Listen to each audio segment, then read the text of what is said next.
kaunti ya Kiambu.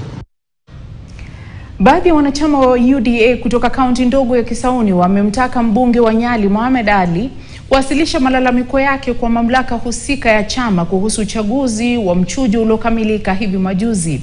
Wakizungumza na wanahabari, wanachama hao wamemkashifu aliyekuwa mbunge wa Kisauni Ali Menza Mbogo kwa kupotosha Wakenya kwenye uchaguzi wa mashinani uliokamilika wa UDA katika eneo la Pwani.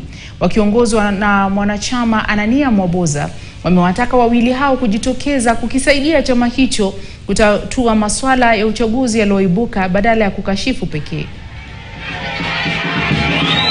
Hayo ni maoni yao kama wanachama na wanapaswa kusikizwa kama wanachama, na kuna njia mbalimbali za kupeleka malalamishi kwenye National Election Board.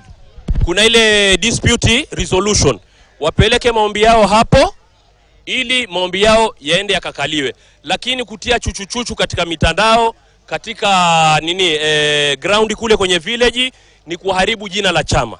Na sisi wengine ambao tumekubaliana na matokeo na tumefurahi na ushindi, tunaunga mkono kwa sababu uchaguzi ulikuwa kwa haki, maana hakuna mtu alidokoa ama kufanya ile inaitwa hacking. Watu walitumia gadgets. Mimi mwenyewe nilipiga katika kituo changu na kura zilihesabiwa pale pale, majibu yakatolewa pale pale. Wito umetolewa kwa vijana kutokubali kutumiwa vibaya